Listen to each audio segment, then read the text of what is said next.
তারা ইসলামিক মামলায় এই সরকারের জুলুমের শিকার, ইনশাল্লাহ তাদের সবার জন্য প্রক্রিয়াধীন আছে জামিন। এখানে যেন কেউ উশৃঙ্খলা না করে এবং তাদেরকেও ইনফরমেশনটা দিতে যে মামলাই আছে, ট্যাগ দেওয়া হোক, রাজাকার, জঙ্গি, যা ট্যাগ দেখ, যদি কেউ অপরাধী না হয়ে থাকে, হেফাজতের আলেমরা সহ আলহামদুলিল্লাহ সবাই বসছে যে এই আলেমদের আপনি সহ যারা আছে মাজলুম বন্দীদের মুক্তির একটা প্রক্রিয়া চলতেছে। হারুন ইজার ভাই, শাইখ হাদিস মামুনুল হক সাহেব সবাই এটা নিয়ে বসছে। দয়া করে এখানেও যেন কেউ বিশৃঙ্খলা তৈরি করে দেশের পরিস্থিতি গোলাটে না করে। আমরা এই জন্যই বড়দের পক্ষ থেকে আসছি সাহেব, ইনশাল্লাহ আপনারও হয়তো মুক্তি ত্বরান্বিত হবে ইনশাআল্লাহ।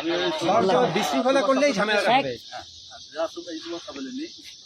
আপনি ইনফরমেশন দিয়েন স্যার, আপনি বললেই কিন্তু হয়ে যাবে যে আপনি সবাই বলে দিবেন যে রফিক আসছিল, যে উপরেও তোমাদের ইয়াগুলো নিয়ে আলোচনা হচ্ছে যে তোমাদের মুক্তি, ইনশাল্লাহ অযথা এখানে বিশৃঙ্খলা করো না, কেউ মুক্তি হবে, আমি ওদেরকে বুঝিয়ে দিচ্ছি ইনশাআল্লাহ। আর খুব ভালো লাগলো সাহেব আপনার দেখতে পারেন। সালাম আলাইকুম।